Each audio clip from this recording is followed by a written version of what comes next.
Welcome back to my video, vlog 21 of my journey vlogging, buying and selling Pokemon cards.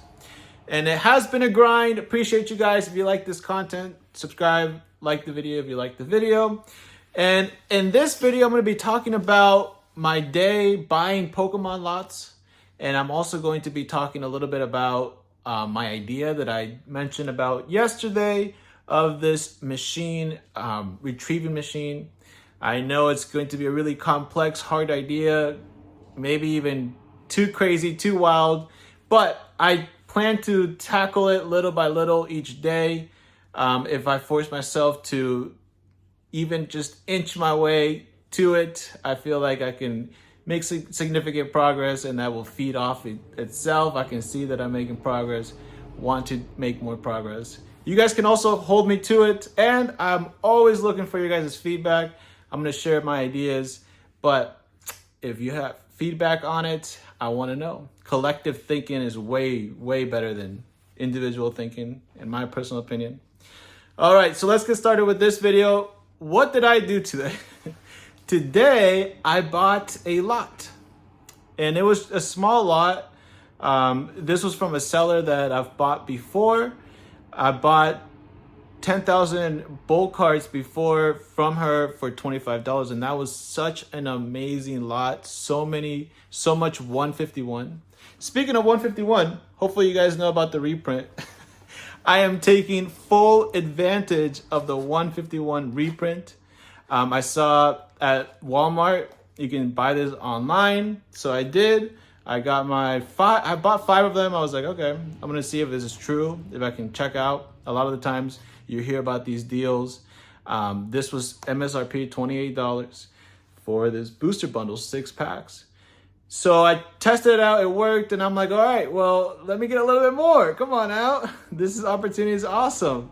And then I went and bought 12 more from Walmart. I tried to go back, see if they're offering more. And I told you guys about this amazing deal in my vlog and in my post and in my website. If you guys don't know about my website, collectingcommunity.com is where I post daily pictures of cards. Also on my YouTube page, there's other people in my website you can talk to.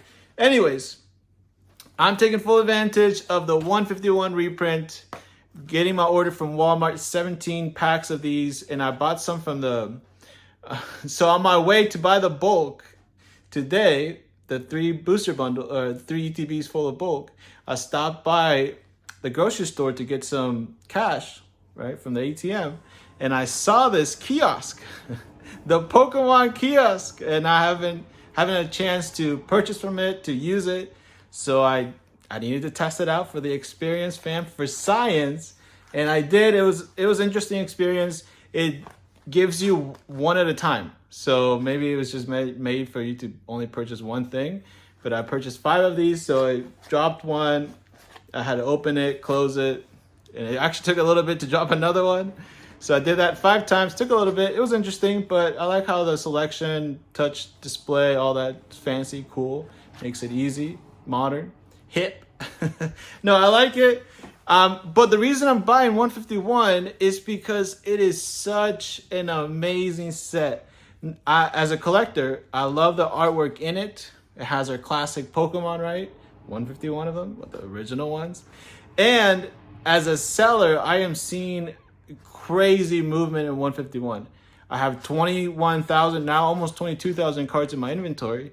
1,000 or so of them or less is 151, and it makes up like half of my orders.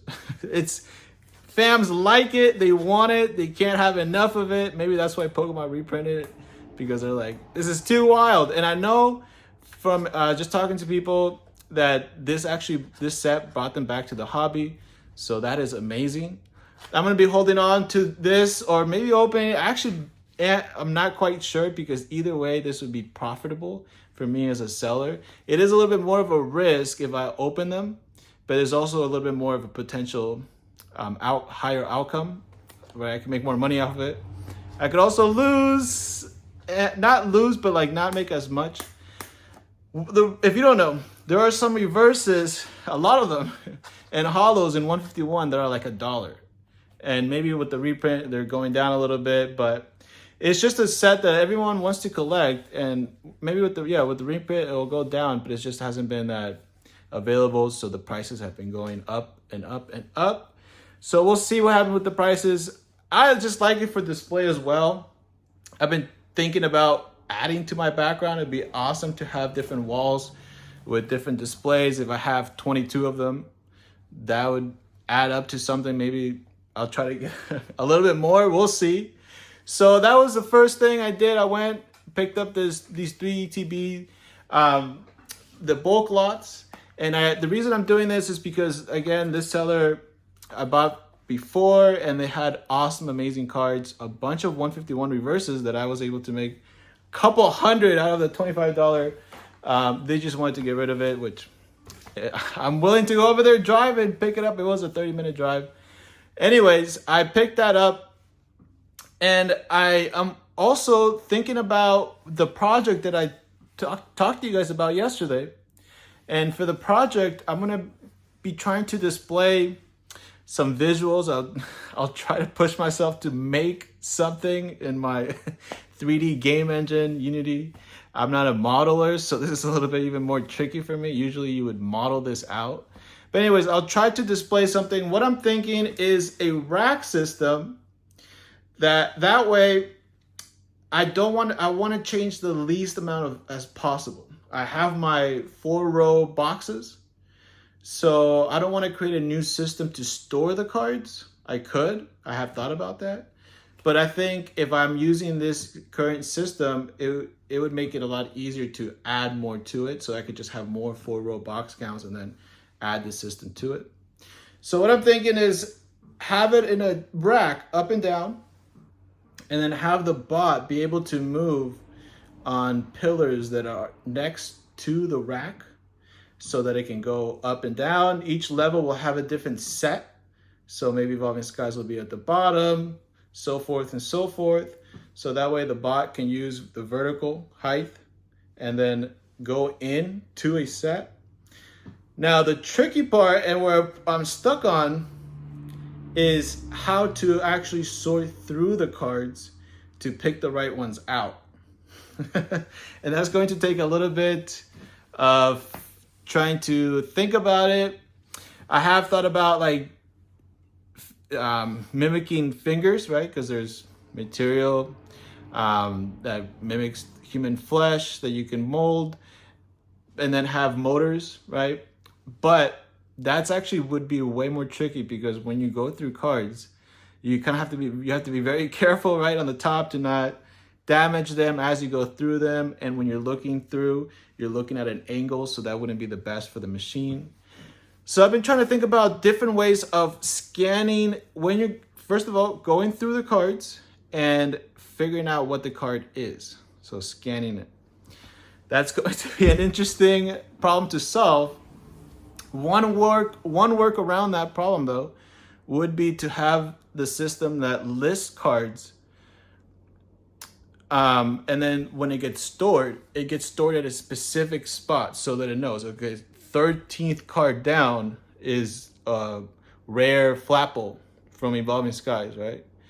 And so forth and so forth. So that way the machine at the top doesn't need to scan, but just needs to sort through and get to that specific card. So I am thinking about that as well as a little workaround.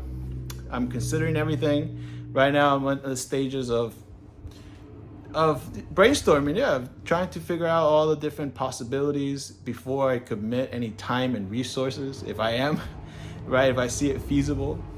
So that's a little bit about what's happening today. I want to know you guys' inputs on this problem that I'm having. How can I go through going through cards like you would with your fingers, right? As if you think about a 4-row box count and you're going through it, how can you mimic that robotically? Let me know if you know. And a very wild thought that I've had today, very wild, right, is what if this was more like a public company where that way more people can get involved into making this, and then people can reap the benefits from it, right? If it's a company, it's making money to distribute that. Anyways, another wild thought that I've been having. I have all these wild thoughts, fams, but obviously you gotta know which ones to act on, simmer some of these down. So that's it for my video today. If you like this, I don't know what this type of video is. Subscribe, like the video, and I'll see you guys next time. Later.